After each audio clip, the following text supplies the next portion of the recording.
आज केंद्र सरकारने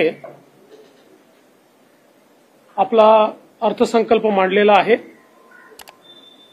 माननीय प्रधानमंत्री नरेंद्र मोदीजी यांच्या नेतृत्वात निर्मला सीतारामनजी यांनी एक अतिशय संतुलित बॅलन्स्ड अशा प्रकारचा अर्थसंकल्प आज मांडलेला आहे। मुळातच कोविड नंतर जेव्हा जगातल्या सर्व देशांच्या अर्थव्यवस्था कोलमडताना आपण पाहतो आहोत आणि पश्चिमेतले प्रगत देश देखील अर्थव्यवस्थेशी एक प्रकारे झुंजतायत, अशा परिस्थितीमध्ये भारताच्या अर्थव्यवस्थेने 8.2% जी वाढ दाखवली आहे ही अत्यंत महत्त्वाची आणि भारतीय अर्थव्यवस्थेच्या ताकदीचा अनुभव करून देणारी अशा प्रकारची वाढ आहे।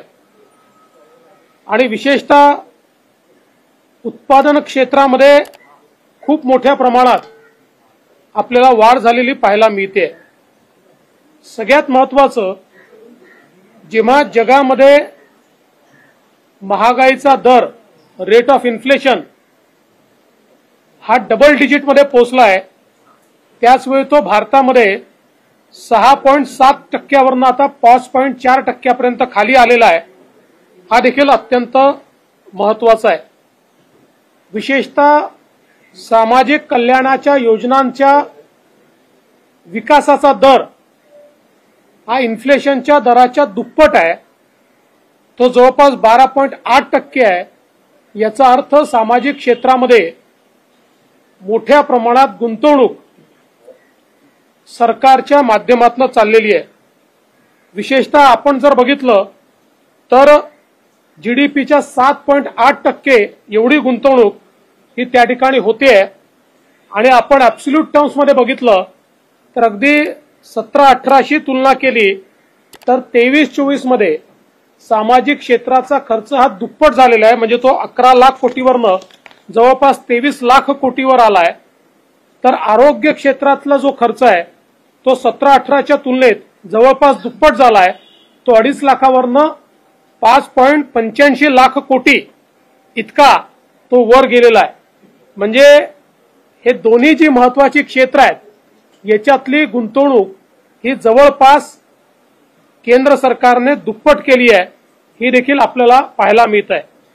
यासोबत वित्तीय तूट ज्या प्रकारे निर्मलाजींनी घोषित केलं होतं कोविडच्या नंतर, त्याच प्रकारे ती कमी होताना दिसते आणि अर्थव्यवस्था ही पूर्णपणे त्या ठिकाणी मजबूत होताना दिसते। विशेषतः बँकांचे जे एनपीए आहेत हे आता केवळ 2.8% आले आहेत, जो गेल्या 12-15 वर्षातला सगळ्यात कमी एनपीएचा दर आहे। हे देखील अत्यंत महत्त्वाचं आहे। आणि लाभार्थ्यांच्या खात्यामध्ये जवळपास 40 लाख कोटी रुपये हे थेट जमा करण्याचं काम या ठिकाणी मोदी सरकारने केलेलं आहे।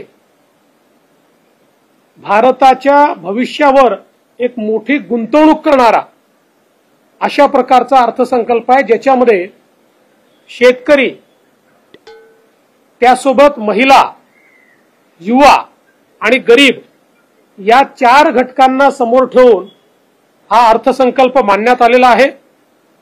शेतकऱ्यांकरता अनेक नवीन योजना, नैसर्गिक शेतीपासून तर नवीन किसान क्रेडिट कार्डापर्यंत आणि शेती क्षेत्रातलं इन्फ्रास्ट्रक्चर तयार करण्यापासून तर विपणनापर्यंत मोठ्या प्रमाणात गुंतवणूक या ठिकाणी वाढवण्यात आली आहे।